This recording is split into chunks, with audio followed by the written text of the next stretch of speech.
तर ही दृश्य सध्या आपण पुण्यातून पाहतोय। पुण्यामध्ये पुणे मेट्रो भवनाच्या उद्घाटनाप्रसंगी मुख्यमंत्री देवेंद्र फडणवीस त्याचबरोबर उपमुख्यमंत्री सुनेत्रा पवार या ठिकाणी पोहोचलेत आणि त्यांच्याकडून या सगळ्या परिसराची पाहणी सध्या केली जाते। या इमारतीची पाहणी त्यांच्याकडून केली जाते।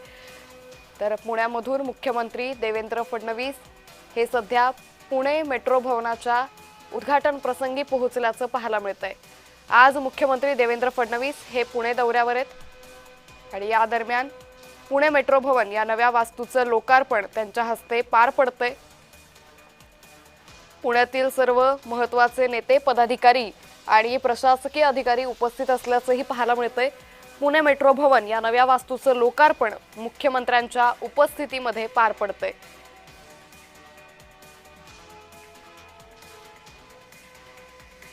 तर पुणे मेट्रो भवन या नव्या वास्तूचं लोकार्पण होतंय। यासाठी मुख्यमंत्री देवेंद्र फडणवीस हे पोहोचलेले आहेत। त्यांच्याबरोबर उपमुख्यमंत्री सुनेत्रा पवार याही उपस्थित असल्याचं सध्या पाहायला मिळतंय।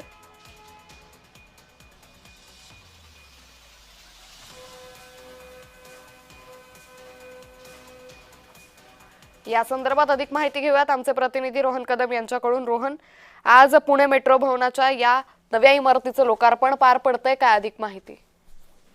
अंकिता, खरं तर दुपारनंतर पुण्यामध्ये मुख्यमंत्री देवेंद्र फडणवीसांचे कार्यक्रम जे आहेत ते नियोजित होते आणि पुणे मेट्रोचा एक महत्वपूर्ण टप्पा जो आहे तो आता लवकरच पुण्यासाठी सुरू होतोय। ती हिंजवडी सेटची लाईन आहे आणि त्यापूर्वी सगळ्यात मोठं असं पुणे मेट्रोचं भवन शिवाजीनगर या ठिकाणी बनवण्यात आलेलं आहे आणि या ठिकाणी कमर्शियल देखील अनेक दुकानं असतील किंवा इतर देखील मोठ्या प्रमाणामध्ये या सगळ्याचं कामकाज जे आहे ते पूर्ण झालेलं आहे आणि मुख्यमंत्री देवेंद्र फडणवीस यांच्या उपस्थितीमध्ये शुभहस्ते त्यांच्या या सगळ्याचं उद्घाटन जे आहे ते करण्यात येत आहे आणि या सगळ्या कार्यक्रमासाठी पुण्यातील सगळेच नेते, पुण्याचे नवनिर्वाचित महापौर, नगरसेवक, मंत्री चंद्रकांत पाटील, मंत्री माधुरीताई मिसाळ आणि इतर सगळेच जसे की उपमुख्यमंत्री सुनेत्राताई पवार असतील, या सगळ्या नेत्यांच्या उपस्थितीमध्ये हा संपूर्ण कार्यक्रम जो आहे तो पार पडत आहे आणि सध्या मुख्यमंत्री पुण्यामध्ये पोहोचलेले आहेत आणि कार्यक्रमस्थळी मुख्यमंत्री 2-3 मिनिटांपूर्वी दाखल झालेले आहेत। त्या सगळ्यामध्ये त्यांच्या कार्यक्रमाच्या माध्यमातून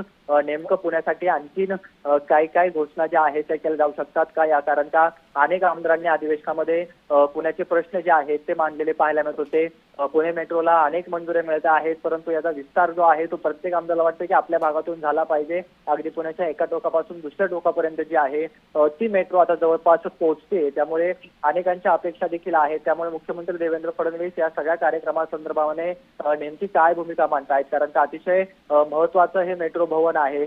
मेट्रोचे जे काही ऑपरेशन्स होणार आहेत तिथून पुढच्या काळामध्ये ते सगळे ऑपरेशन्स या मेट्रो भवनच्या माध्यमातून चालणार आहेत। त्यामुळे हे अतिशय महत्वाचं असं मेट्रो भवन उभं राहिलेलं आहे। पुण्याचं सिव्हिल कोर्ट जिथे मेट्रो स्टेशन आहे, सिव्हिल कोर्ट मेट्रो स्टेशन मध्येच हे मेट्रो भवन जे आहे ते जवळपास 7 मजली उभं करण्यात आलेलं आहे आणि ही संपूर्ण पुण्याची मेट्रो जी आहे ते बनवण्यामध्ये मोलाचा वाटा देवेंद्र फडणवीस यांचा आहे। कारण अगदी 2014ला पहिलं सरकार आल्यानंतर आणि त्यानंतर 2017ला पुणे महानगरपालिकेमध्ये सत्ता आल्यानंतर या मेट्रोची गणितं जी आहेत ती अतिशय वेगाने चक्र जी आहेत ती फिरलेली होती आणि त्यानंतर हा संपूर्ण मेट्रोचा विस्तार जो आहे तो मुख्यमंत्री असल्यापासून देवेंद्र फडणवीसांच्या कार्यकाळामध्ये झालेला आहे। त्यामुळेच मागील काही वर्षांपूर्वी स्वतः पंतप्रधान नरेंद्र मोदींना या सगळ्या उद्घाटनाच्या कार्यक्रमाला बोलण्यात आलेलं होतं आणि पहिल्या टप्प्याचं लोकार्पण झालेलं होतं। त्यानंतर दुसरा टप्पा आणि आता तिसरा टप्पा जो की अतिशय महत्वाचा आहे, जो की पुणे शहरापासून हिंजवडी हा भाग जो आहे तो अतिशय लांब भाग आहे आणि अनेक औद्योगिक केंद्र त्या ठिकाणी वसलेले आहेत।